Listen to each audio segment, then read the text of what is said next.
All right, so we're going to start writing equations of lines. So let's tie this to the graphing that we have been doing. So if we're given this graph right here, I want you guys to find the y-intercept, the x-intercept, and the slope. So let's remember that our y is up and down, our x is side to side, okay? And our slope is how we move from one point to the next, okay? Remember, slope is rise over run, or your equation y2 minus y1 over x2 minus x1. So let's look for our y-intercept first. Y-intercept. Where is the y-intercept on the graph? The y-intercept is on our y-axis.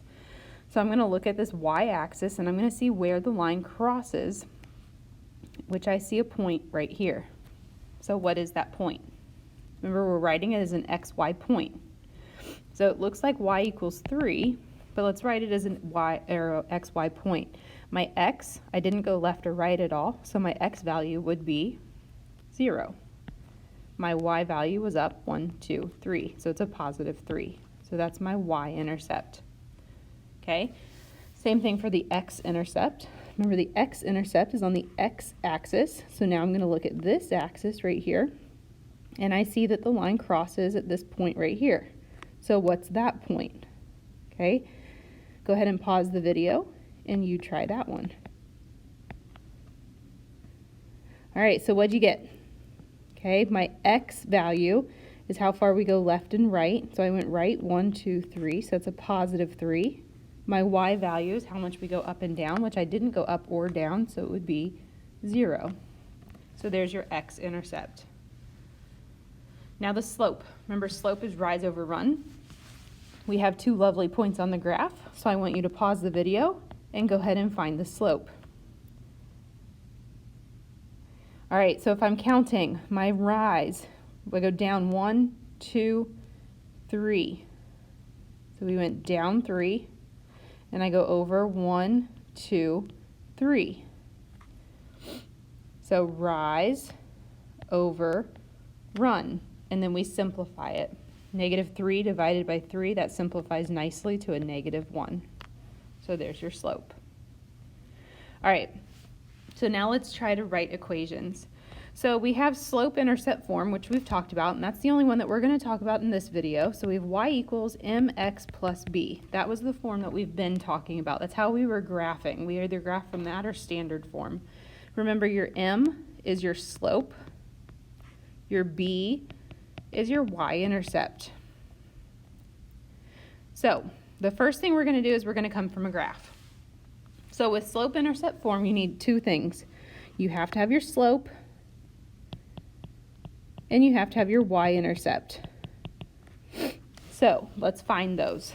My slope, I need to find 2 points. Now, I didn't give you points. You're not always going to be given points. You need to find where the points cross at the whole numbers. So see where I'm making all these dots? These are all the whole numbers. So we're going to find 2 points on this line down here where it crosses at whole numbers. I see one here. Okay, I'm going to follow the line, and I see another one right here that crosses very nicely. Okay, so let's count our slope. Rise over run, so I go up 1, 2, 3, and I go over 1, 2, 3, 4. So rise over run. My y-intercept is where it crosses the y-axis. Remember, this is the y-axis. It's the up and down line. So if I follow this all the way down, oh, I hit the point right here, which is at -4. Okay, from there, what do we know? We know my slope is my m, my y-intercept is my b. So we're going to replace the m and the b in the equation. So we have y equals, my m is 3 over 4, x, my b is -4. And there's your equation. Okay, let's try the next one. So go ahead and pause the video. I want you to tell me what the y-intercept is and what the slope is. All right, so the y-intercept is where it crosses the y-axis. So if I follow this y-axis, I see it crosses right here, which is at up 1. So that would be my b value. And then my slope, I need to find another point that crosses nicely, and it looks like this is actually a nice one. So my slope is rise, so we went down 1 over 1, 2. So down 1 over 2. And again, that is your m because it's slope. Once we have those, we replace them in the equation. So go ahead and pause the video and give me the equation.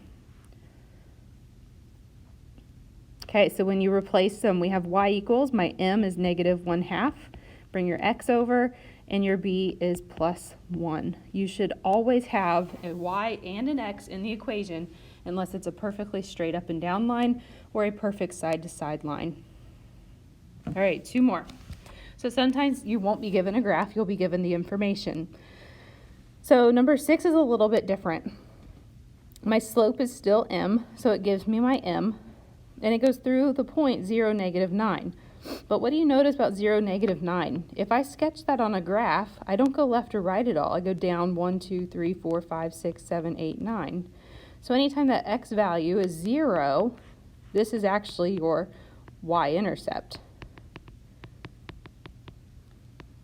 Okay, which remember that would be your b value. So my m is 5/3, my b is -9. And we can plug that into our equation. Y equals 5/3 x minus 9. There's your equation. Okay, go ahead and pause the video and you try number 7.